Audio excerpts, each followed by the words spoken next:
Xin chào, lại là Hà đây. Hôm nay, mình cùng xem phim chính kịch lãng mạn năm 1997 tên là Love in Paris. Người đàn ông này đau lòng vì một cô gái tên Elizabeth. Paul Gray cảm thấy chán nản vì thiếu thốn hơi ấm từ cái lò nướng khoai của người yêu cũ. Gã thật sự nhớ nhung nàng da diết, đến mức chấp nhận xúc than cho một cô gái xa lạ trong nhiều ngày chỉ mong tìm được tung tích của người yêu cũ. 10 năm sau anh ấy vẫn cảm thấy trống vắng chiều này, mặc dù đang ở chung với một cô gái khác. Cô gái không phải dạng vừa mà là dạng rất rộng. Sau khi sập sình đến sập cái sàn cùng nhau, anh kéo quần lên rồi ra cửa sổ đứng nhìn những chú chim cu gáy. Em nên mặc hay không mặc? Cô gái hỏi. Paul nghe thấy nhưng hững hờ coi như không nghe, cũng không nói gì. Khi cô gái còn phân vân vì mình nên mặc hay không mặc đồ, thì cô phục vụ tóc ngắn gõ cửa mang bữa ăn nhẹ cho khách. Cô phục vụ nhìn thấy cô gái không có gì che đậy, cô bối rối, không biết nên vào hay không vào. Cô lúng túng xin lỗi và đẩy khay vào trong phòng. Thấy Paul đã làm xong việc với mình, cô gái đứng dậy, bắt đầu kiếm vải che người trong khi người đàn ông muốn cô ở lại ăn cùng anh. Cô gái nói rằng cô muốn đến một nơi và không thể đợi bữa ăn được nữa. Cô gái ngã tay ra và Paul đặt vào tay cô một số tiền. Trước khi rời đi, cô muốn hôn Paul nhưng anh bảo cô ta đừng làm vậy. Liệu tôi có nên lưu số điện thoại của anh lại không? Paul vẫn lặng thinh. Nên bỏ hay không bỏ số điện thoại nhỉ? Cô nhớ rằng trong khi làm việc, đã nghe người đàn ông nhắc đến cái tên Elizabeth. Đêm hôm trước, cô có hỏi anh, Elizabeth là ai? Cô ấy hỏi anh ấy có nhớ mình đã nhắc đến cái tên đó không? Nhưng Paul không trả lời. Đoán rằng có thể anh ta không nhớ mình từng làm điều đó mà có vẻ như người đàn ông cũng không muốn nói chuyện với cô. Cô gái bỏ đi. Sau khi cô gái rời khỏi, Paul nhìn vào một cuộc đấu giá nghệ thuật, nơi có các tác phẩm nghệ thuật của Elizabeth đang được bán. Paul quyết định lên máy bay đến Pháp. Sau nhiều giờ bay, anh ấy đã ở Paris và nữ tiếp viên đang đánh thức anh ta. Gọi điện thoại cho người lái xe quen thuộc của mình. Anh ta đưa Paul đến khách sạn quen thuộc. Paul vào khách sạn nhận chìa khóa và số phòng. Paul đến Paris để tham gia buổi đấu giá các tác phẩm nghệ thuật của Elizabeth. Anh ta bước vào hội trường và mua tất cả những bức tranh có tại đó. Thành công thu hút sự chú ý của mọi người. Hy vọng sẽ được gặp người con gái năm xưa. Khi buổi đấu giá kết thúc sớm vì chả còn gì cho các vị khác kia mua, Paul cố tìm hình bóng người con gái thân thương trong đám đông. Không thấy gì ngoài một chiếc khăn anh từng tặng cô, giờ đang vắt vẻo trên cổ của một người phụ nữ khác.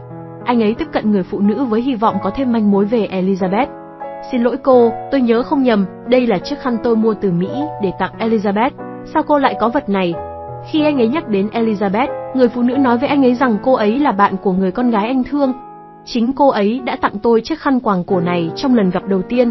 Anh biết đó, Elizabeth là cô gái hào phóng và bốc đồng.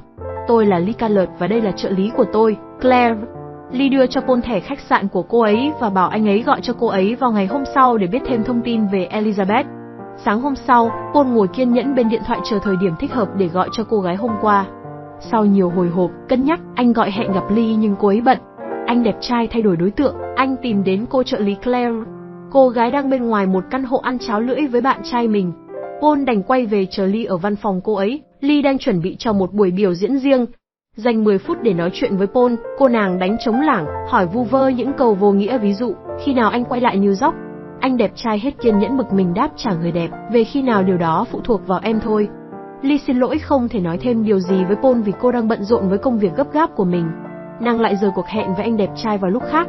Bám đuôi Lee sau giờ làm việc, Paul theo cô ấy đến một tòa nhà. Anh thấy người đẹp bước vào trong không bao lâu thì một người đàn ông khác đã đến. Ngày hôm sau, Paul đến gặp Lee và cô nàng vẫn quanh co không muốn nhắc đến đề tài liên quan Elizabeth. Sau nhiều lần bị gặng hỏi, Lee nói rằng Elizabeth đang ở Tangier với chồng cô ấy. Paul thắc mắc không biết người trong mộng đã kết hôn với thằng cha nào. Lee lại tìm cách cắt ngang cuộc nói chuyện. Cô rủ anh đi dạo, Paul muốn biết Lee gặp Elizabeth khi nào. Trong một cái động chứa toàn những con gà nặng kg. Paul lại đau lòng. Cô ấy là bạn thân nhất của tôi, trước khi chia tay, cô ấy đã tặng tôi chiếc khăn quàng cổ này. Người đàn ông đau đớn trở về khách sạn. Những ngày sau, Paul lại tiếp tục bị Lee xỏ mũi dắt đi. Cô ấy hẹn gặp anh, chủ động hôn anh ta, khi anh chàng đang phê như con tê tê, quyết định dâng hiến cho nàng thì cô gái lật kèo. La toáng lên có kẻ muốn hấp mình. Thu hút sự chú ý của những khách du lịch khác. Paul hỏi làm sao cô ấy biết về việc anh ấy gặp Elizabeth tại một cái động chứa toàn gái đẹp. Tôi đã đọc nhật ký của Elizabeth viết về cuộc tình giữa anh với cô ấy. Đêm đó, họ đến một câu lạc bộ và thấy Claire đang bị người yêu đối xử tệ bạc. Paul tẩn cho anh chàng xấu tính kia một trận rồi bỏ trốn cùng Lee.